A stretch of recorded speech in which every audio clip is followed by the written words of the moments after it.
I'm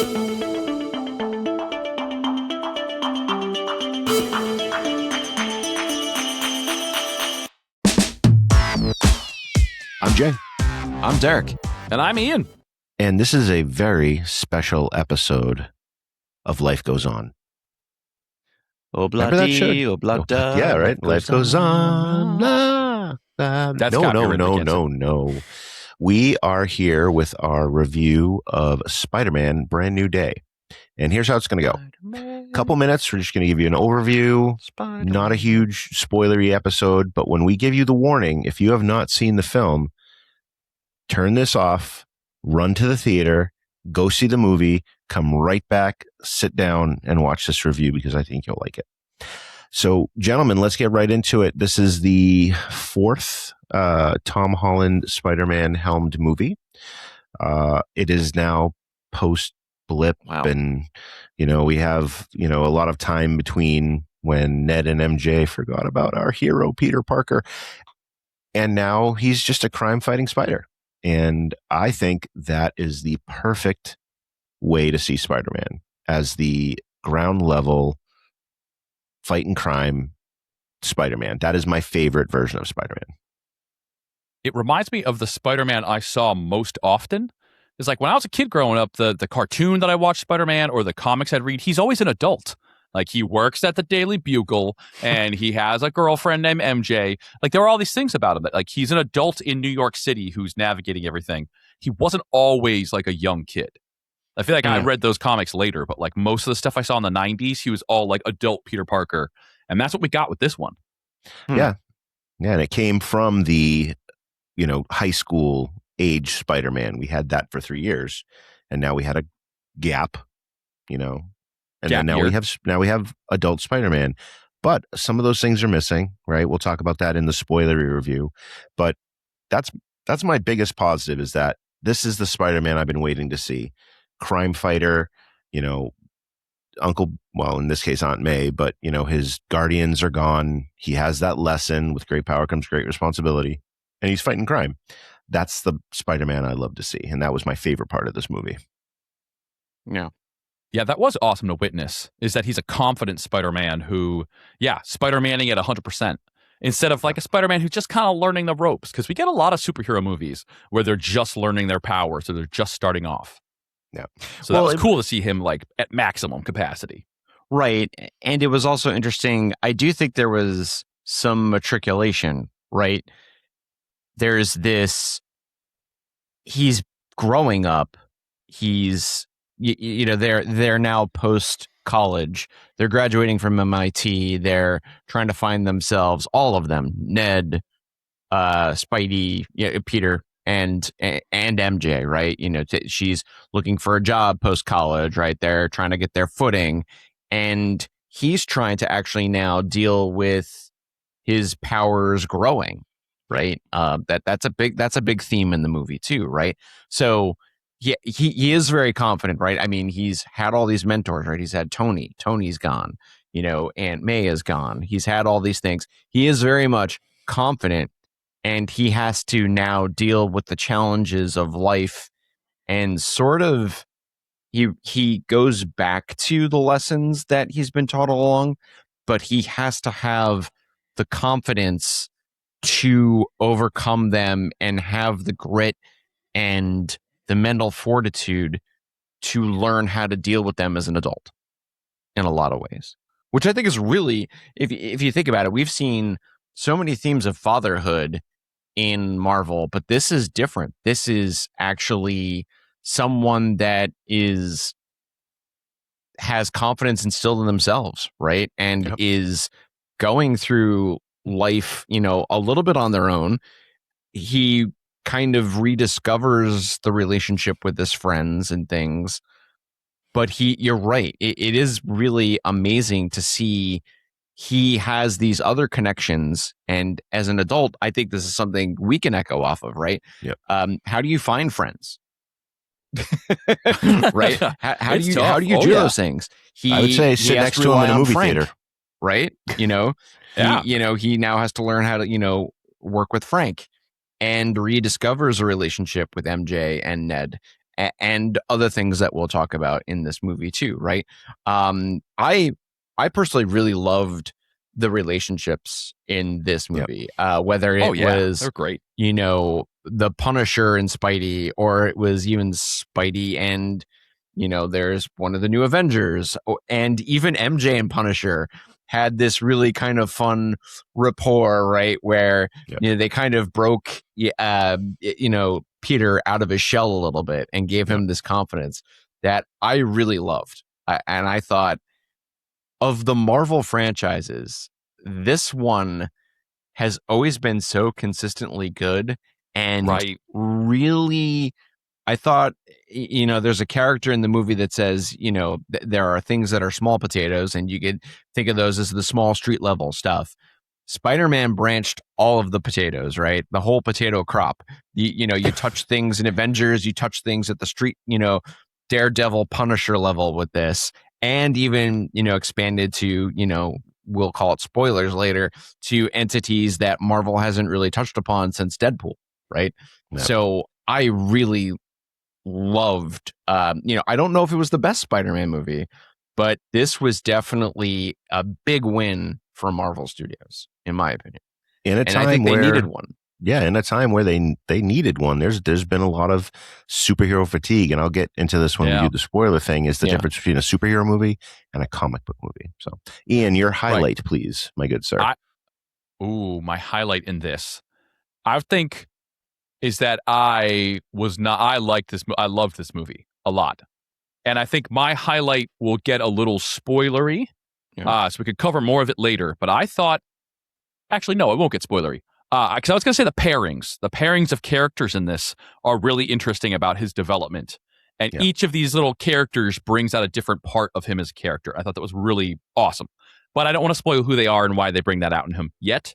But we definitely saw some in the trailers. We saw Banner, Punisher, right? Yep. Yes. Right, and those are the two main ones. Right. And I think that's really cool how these different characters bring out a different side of him, where, the Punisher is a lone wolf. The Punisher does it all on his own and gets angry. And it's like, that's such an interesting character to watch Spider-Man interact with. And we don't get enough of that.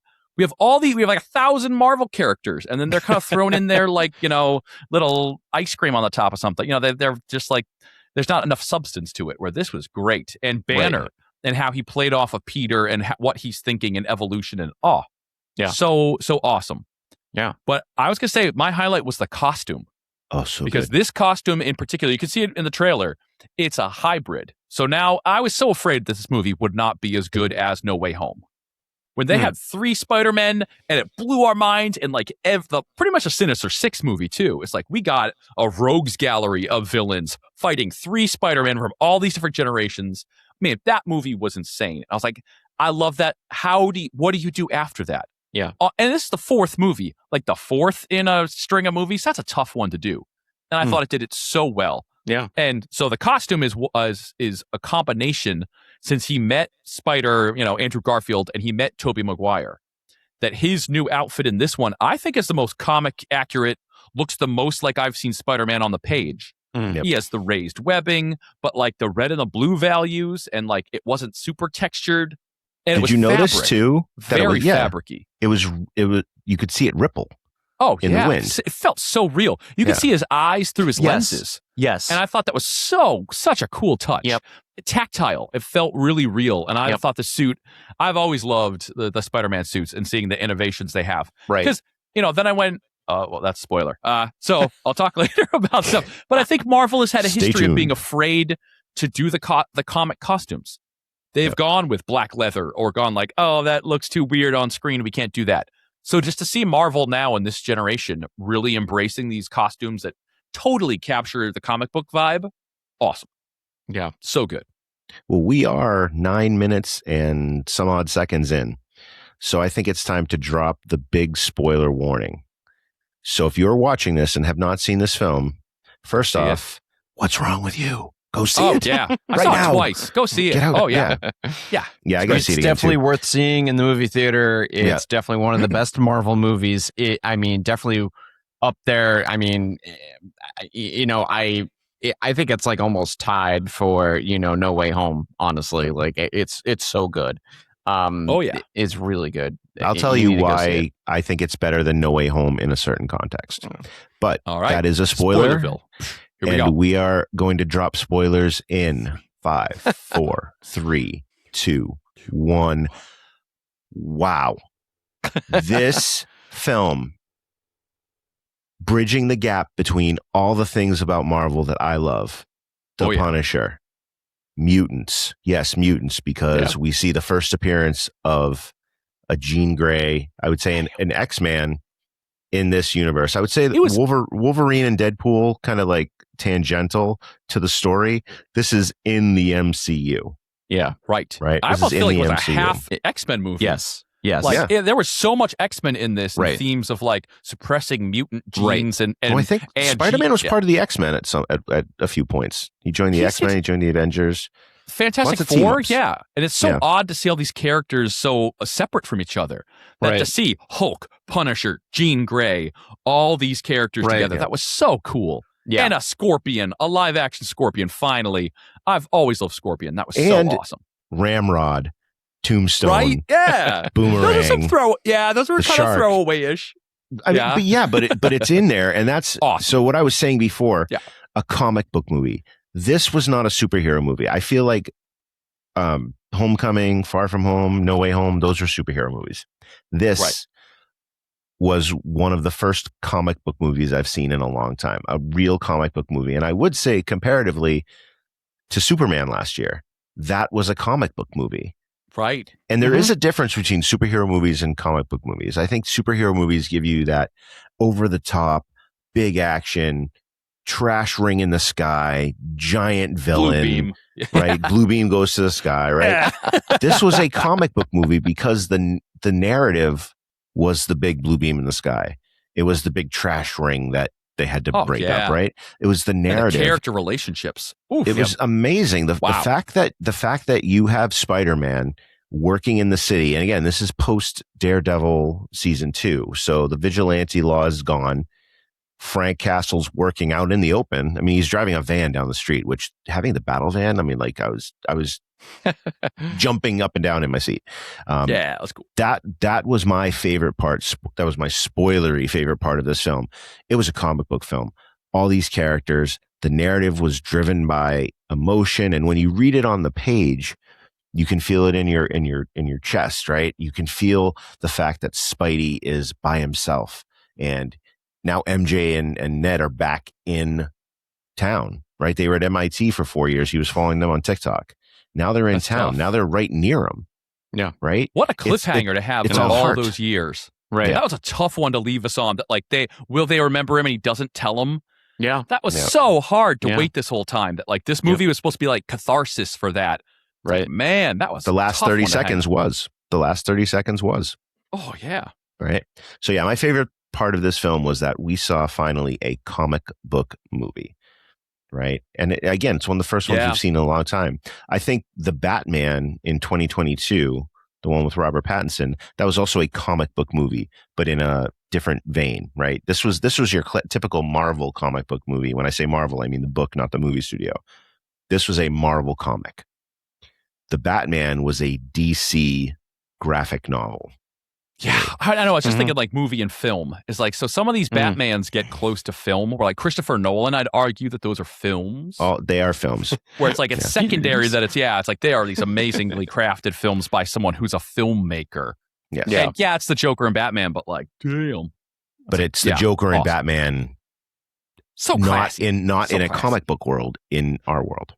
Yes. Right. So I liked seeing a comic book movie. Ian, what about you? I was going to yes and that, because who'd win in a fight, Punisher or Hulk? We got it. That was so okay. Who'd win a fight, Spider-Man or Hulk? Like, that's so cool to see them fighting each other, and like no one really gets hurt, but like that was so awesome. The Punisher didn't even want to fight Hulk. Right? I know. Spidey was like, "Are you doing this because you don't want to fight the Hulk?" And Frank Castle was like, "Yeah." I mean, he did come in with an M60 and just started. And what are you going to do? Right? Best line. What are you going to do? Tickle him to death? Oh yeah. I thought the Jean Grey powers were so cool, and they used it in the narrative. I love like all the actors. These are all like dancers, right? They're doing like body isolation that like, oh, I just got taken over with mind powers. Right. You know, they do like the dance. That's so cool. And watching Jean's powers jump person to person. Right. That's not CG. That's not a special effect. That was just that was acting. Yeah, that's in shot. That's in camera doing that. That was so inventive. Yeah. And then the scenes they got from Jean Grey. It's Zendaya and Tom on the roof. They're married, but she has to pretend she doesn't know him. Right. But now she's remembering him. And then it turns out it's not. Then there's a turn in the scene, which is my favorite thing in movies, where it turns out the whole time it was Jean Grey. Oh, come on. That was amazing. So amazing. That was really good. And it's all Zendaya's acting and Tom's act. Like, it's all the two of them who, like, they're married. That is so awesome. And that's not special effects. That's not CG. That's not a big giant Hulk smashing up a city. Yeah. Acting and story and plot. And that was just such a good way to use the villain. The acting and the dialogue was so good. Sadie Sink was amazing as Jean Grey. Yeah, she was. I mean, just unbelievable. And the personal story that they kind of brought out behind Jean Grey too with her sister, I thought was really great. Like you said, Jay, not only is it an Avengers movie, it's also an X-Men movie too. Very much an X-Men movie. Very much that story, like you were saying, of you have suppression, all of those things that the X-Men kind of franchise is known for, right? Oh yeah. I also thought that the special effects were amazing. Just even thinking about Peter's webs and then him going from having these arachnid hormones and then being able to shoot them out through his body, right? But even just the different things that happened with the webs, where he woke up kind of like in a cocoon hanging outside the apartment. The things he did in the fight scenes were different. I think when we saw Supergirl, it was very one note punchy. Yeah, and this just the choreography, the thinking, the all of the special effects and how well they blended with the acting that went on. And when Peter and Spidey learn how to control their power and embrace it was amazing. So it's a new director. Yeah. So I heard this. So I saw the movie twice in between. That it's the director of Shang-Chi. Yeah. And I went, of course. I thought you could totally see that. Yeah. And it's the creativity and staging in these fights. Yeah. Because we've seen some that are done poorly, like Supergirl, where it's very punchy. It's up close. I almost can't see what they're doing. Right. It's the camera zooming around so much that like it's just kind of boring. This was so dynamic. Absolutely. And so all over in so many different fight styles. And wow. It was just so entertaining. Like I saw it twice and I was not fazed. Some of these I wouldn't see again, but like this was one I wanted to see. Awesome a second time right after. So did we cover all our favorites, all of our big parts? Derek, I would like to actually Yelena, right? I mean, we're gonna go spoilers. I mean, Yelena also. Yes, I mean, like Florence Pugh was amazing in it again, right? Playing that role, but again, it's like how you have that connection to the bigger world, which I don't know if I think it's not a critique, but I'm wondering how they're going to bring Spidey into that bigger Avenger universe, right? And the one thing I'm afraid of, and this is just getting, this is putting the cart ahead of the horse. Have they shown us enough for Doomsday coming up of, who this guy is and what the threat is? And I guess, they didn't really do that in the first Avengers movie, right? It was the Age of Ultron and boom, all of a sudden there's an Ultron. Maybe we don't need to worry about it and think about it all that much. But Thanos, right, was such a built up thing that, throughout all of the franchise, I'm kind of wondering, I want to know where Spidey fits into it. So I think I've heard, I don't know if they're rumors or that they've announced what movies are coming out. So we know there's Doomsday and then there's Secret Wars. So it might be that Spidey does not super fit into this one that's coming out. And, I think if there was a direct tie, they would have showed us some more. Right. That, maybe with that post-credits teaser where they're showing the Spidey map out in space is something Secret Wars related to be like, guess what? He's not going to be in Doomsday. Or maybe he will and it's a pop-up or, a surprise or something. But that he doesn't factor majorly into the story. Yeah. And that we'll get a Secret Wars or something there. Yeah. I mean, if you're talking about Doctor Doom, one of the biggest storylines was Battle Worlds. Right. So that's when like they had to fight each other. All the Avengers, all the X-Men, they had to fight each other. So seeing that, and we saw a tease of that, and that, we saw Gambit and Shang-Chi, we saw, Cyclops come in, like we saw them kind of fighting each other. You also saw Steve Rogers as Nomad, which could mean that he's either a good guy or a bad guy, and he's going to fight on Battleworld. I don't know, but okay, if Mjolnir went to him, he has to be a good guy because he's still pure of heart and worthy. So I think he's a good guy in this. Well, he did. Yeah, he did. If we want to get technical, Jay. Well, do we want to hit upon any I guess points that we thought that weren't so good in the movie? I wouldn't say not so good, but I don't know how to say this. I missed not seeing Daredevil. Like even Daredevil in prison, right? Because it's been out for long enough. If you haven't seen Daredevil season 2, see it. At the end of Daredevil season 2, he's in jail, right, for vigilantism, right? So he's in jail, but with the fact that like you have the vigilantes out and doing their thing, like for some reason I kind of wanted to see Daredevil, and I want to see Daredevil and Spidey, and I want to see Daredevil and Spidey and Punisher. I thought that would have been a really cool dynamic. That's very comic-y, right? It's not a critique. In the comics all the time they're together. Yeah. It's not so much a critique. It's just like, it's almost like I was waiting for it. And I wasn't disappointed by not having it, but it would have been cool. I kind of think the Hulk storyline was a little rushed, or kind of like, like forced in a little bit. Because, obviously, look, I have this inhibitor that keeps me not Hulk. And hey, I'm working on an inhibitor too. And I'm going to use Hulk. I don't know. I think the Hulk was, not shoehorned in, but I would have loved to see. I would have loved to see like Peter and Banner in a lab, because Banner doesn't remember Peter either from before the spell from Doctor Strange. But he's figuring it out, though. He's so clever. You can't get that by him. No, but like seeing them in a lab, like that's what I love about Spider-Man.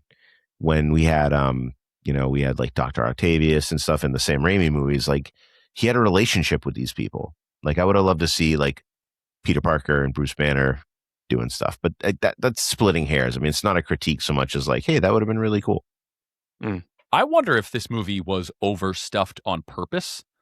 If they were like, so the MCU, we've been alluding to it, that it's had a rocky after Endgame and Infinity War. We mention all the time like that. Those movies were so good, and it's been tough with the Kang Dynasty and the pivots they've had to make, and movies that work, movies that don't work. And they just canceled Wonder Man, right? Wonder Man got good reviews. Right? They just canceled it. Right. And I think that they're having a hard time with what their plan is for the next 10 or 20 years. And so they keep assuring us that there's a plan, but I wonder if this is one where they're like, we cannot mess this up. No. It's the big summer movie before, like, they're bringing out all the toys. Yeah. And this because I thought this was a little overstuffed. We're like Hulk and Punisher and Jean Grey. And it was like a lot of storylines. Like Peter's got his own thing going on with like memory erase. And they didn't bring back Doctor Strange, who is very tied to the memories and the, all that. Just there's a lot going on. Yeah. But I different thought part this of is New one York. they didn't. Right. But they didn't want to miss on this one. Is some they're like, all right, if we give the fans Punisher fighting Hulk, fighting Spider-Man, like, I think some of this was definitely candy. Yeah. Because, they didn't want to miss on this one. We did get Punisher. He dropped a lot of S-bombs, and I think he dropped more S-bombs because he couldn't drop the F-bomb. Oh, right? yeah. So, like, he I mean, like, and their relationship, too, like, you could tell that, like, that relationship was solid. Like, they've known each other for a while, have been working together for a while. Derek, what about your kind of nits to pick? I don't think I really had anything. Well, I had one plot story related thing, but the other one, I did feel it was a little, just overall a little long. That's all. The length of it, I could tell. I was like, oh wow, we're strapped in, and I'm gonna have to go to the bathroom a couple times during this movie because it was a long one. It definitely was a long one. It's a long movie summer apparently with the Odyssey and this one. The other one, going on the kind of realm of why do I care, is who's damage control. I don't really. Granted, I am not, immersed in the comic book world for it, but like, are they going to be like like an entity like Shield with this Hydra element? Are they significant? Why do I care about them? Do I care about them? How do they get control of all these different people? Is this something that's going to come out later? I didn't know. So I didn't really know whether or not there's any investment in who the heck Damage Control is. So Damage Control, if we go back to Homecoming, they're basically the new departmental agency that was created. It's kind of like how DHS was created after 9/11. Damage Control was created after the Chitauri attack on New York as like a government agency responsible for this new tech and things like that. So Damage Control is trying to basically harness the power of these enhanced beings, right? Yeah. So, but like they're being sneaky about it because they're keeping Sarah Gray, right, Jean Grey's sister, trapped in a room where she can only see a vent that says VMAX, or, whatever, Vortex Max, whatever it is, and they're trying to basically harness her power, but it's probably for nefarious purposes. Damage Control was very much like the cleanup crew. So like when you trash New York City, who's going to go in and like actually pull the rubble off the streets? Well, that was Michael Keaton's job. That was the Vulture's job. Right. So like that's Damage Control started that way, but it's getting very like Trask, very X-Men. The like stealing powers and trying to shut off mutant powers and try to give them to the people you want to give them to, take powers and put them in other people. Like that's very X-Men-y. Yeah. I feel like they've become kind of a catch-all between like the MCU and the new X-Men universe. Like the Sentinels. Like where's all that stuff come from? That's a great bridge to kind of our final segment. Like, where do we go from here? Right? Where do we go from here? What do you think, Derek? Where do we go from here? Honestly, that's why I asked the question, how does he play into Doomsday, right? Is where did this story fall? As Yelena would say, is it the small potatoes? Is it medium potatoes? Is it big potatoes? You have to see the movie. Yelena makes a joke about potatoes. I wish I paid more attention to when they did the whole director's chair for Doomsday type of thing, if Tom Holland was on the back of it. Of one of those chairs, right? I mean, that's probably something you should go back and watch the 14 hours of it. Yes, because there was, there's a lot of people. There's going to be a lot of, old heroes that they're getting the call up for that movie. So that's a good question. And the one that I was really wondering, what does that Spidey tracker at the very end tell you going into outer space, right? I personally don't know. And I feel like this is one of the few Marvel movies that has actually thrown us a bone out there to show us that some of these things are connecting, that, X-Men is connecting to this world, right? That, the new Avengers is connecting into this world, that there's a road and it's going somewhere. That was nice. And I don't feel like we've gotten that a lot. Not even in Fantastic Four did we really get that, right? I mean, you had this new thing at the end of it, but it didn't connect at all. And this, at least, is making some connections. And the guy that has complained about the fact that there have been, 3 different, Spider-Man franchises happening, I personally feel like the Spider-Man franchise from this world is my favorite. Be quite honest with you. Oh yeah, me too. And the best. So what about you guys? Ian hit it. All right. So I have a thesis. I have a thesis. I have 2 main categories here. One is what I've said. I'm going to ring this bell again. I cannot believe they don't have Spider-Gwen and Miles Morales in this universe yet. All those characters, and those characters are amazing. We have Moon Knight. Not even Spider-Gwen, but just Gwen Stacy, period. Because if MJ's not going to be his love interest, Gwen Stacy. Right? Yeah. So, I mean, I think those characters are so rich, and I've seen Marvel using them elsewhere. It might be because they're using them elsewhere. Miles has his own game. I'm playing Miles Morales on my PS5. Miles Morales has his own Sony animated. It can show just the legs that character has. He's had 2 of the best animated films in the past 10 years. I mean, amazing Spider-Verse movies. So these characters are so relevant and cool, and the fact that they're not capitalizing on that, I mean, I think that is a mistake. Then, pivoting over to X-Men. So very different Jean Grey that we got here, but it sets up that world. because there have been teases where like Miss Marvel and was, they use the word mutant. And we know that there's a director for the movie. The cast, we're not really sure about yet. I keep seeing rumors all over the internet, various casting for the X-Men movie. Maybe we'll get it a couple weeks at D23, the big Disney convention. But at least we have, here's our Jean Grey, who also, we gotta say, right, she has the powers that Eleven has in Stranger Things. I mean, I was like, okay, Sadie has the superpowers and she's doing like mind powers. I thought it was great that I never once thought like, that's how 11 does it. Awesome. Enjoyed that. But they're setting up an X-Men world here. And Jean's got kind of a dark side. Jean was a little, she's not the smidge of the Jean Phoenix Grey that I saw. Yep. Well, right. Isn't there a little dark Phoenix in there? And that's, and also my daughters don't know Jean Grey. So showing it to my daughters, like I knew she's Dark Phoenix. I knew that like she has power levels that can freeze a whole city block. Like, she's crazy powerful. So that was cool to see. And and I think that they're setting up an X-Men, but she's in this universe. That's where it's getting a little, I'm interested to see how they do this with incursions and Doomsday and all that jazz. Because now we have a Jean Grey that's in Spider-Man's universe. Not that they're in this orb that's going to crash into incursion until there's only one super world or something. So here's my thinking on that, right? Where do mutants come from, right? That's the question that I had when I was watching this, right? Where do mutants come from? How does Jean get her powers? And you could trace it back to a couple of weeks. I think we talked about this on the way home in the car. She could have got her powers from the snap, right? The cosmic radiation or whatever it is. Oh, yeah. Could be the fact that all these beings have been interacting with Earth. I don't know. Or like exposure to like different radiations or something like that. So they have some questions that need to be answered, which bodes well for the future, right? Yes. They can go into it.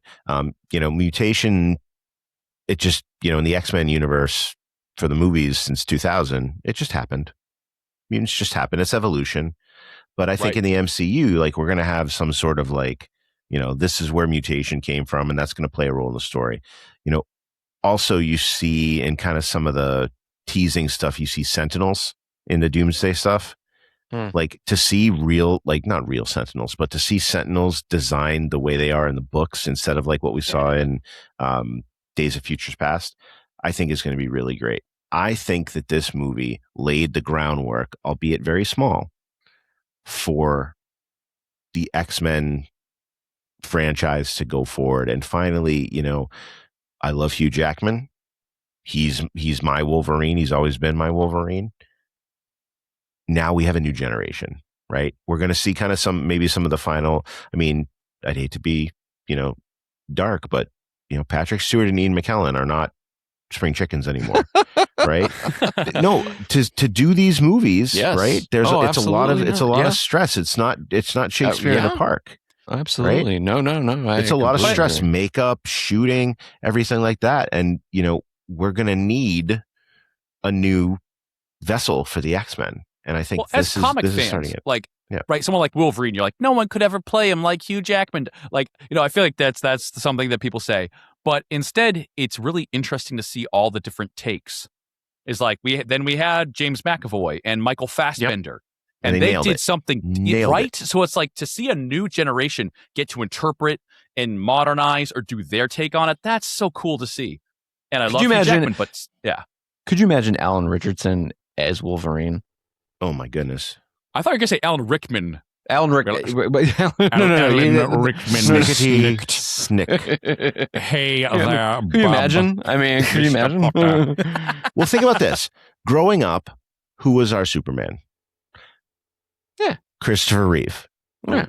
No one could have been Superman other than Christopher Reeve. Right. People said that. Right? Oh, no, there's no one that'll ever do it better. Right. And then the Brandon Routh movie. But we're not counting that one. Then we go Dean Not Cain. great. Nope, not that one. But Guess again. How popular was Smallville? Tom Welling. And that's a different take on the Superman franchise. And then David Cornsweet last year nailed it. Skip over Henry Cavill Clark, like that? And he nailed Superman, which is tough to do. It's like when we have Batman, right? It's hard to nail both Bruce Wayne and Batman. Right. George Clooney, played an excellent Bruce Wayne for all the 5 minutes he was Bruce Wayne in the film. Yeah. Val Kilmer was an excellent Bruce Wayne, not a great Batman. This is a whole episode. Go back in time. We did this on right. Michael Keaton. Bruce Wayne, Batman. Michael Keaton, great Batman. Right. So that's kind of what I think. I mean, to kind of sum up and close out here, I think we have a great roadmap to bring in the X-Men, and I am wicked excited. I love the X-Men books. I love what they stood for. Being different is cool. Being different is okay. Right. That's what the X-Men are all about. I mean, they paralleled the Holocaust with it. Right. Yeah. Rounding up people, putting them in camps. That was the Holocaust. And then Stan Lee turned that into mutation as a parallel. Makes you think. Someone wise once said it's an embarrassment of riches that we have. We are an embarrassment of riches. Yes. Yeah. But I think just to close it out, I mean, go see it. And I want to see it in IMAX. It's in IMAX, right? It's in IMAX formats?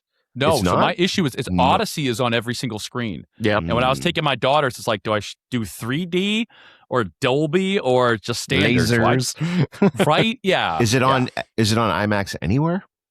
I don't know. I couldn't find it near us. I will say 3D was good, though. Yeah. There was 3D definitely was good. things with depth, and I thought 3D, it was a good movie for 3D, and it actually took advantage of some of that. So it's not disappointing to see in 3D at all. Yeah, exactly. The webs. All right. Well, go see it. Give it 2. Yes. Let us know what you thought. Yeah. Yeah. In the comments down there, are they up here? No, they're down there, right? Down. In the basement. Yeah. Basement. Imagine if they were basement. up there, though. Yeah. And it just thought bubbles coming out of our heads.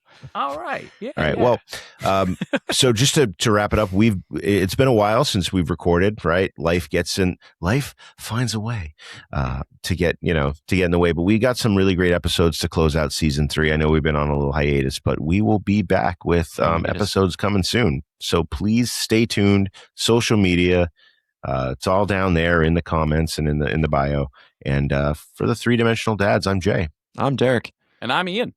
And we'll see you later.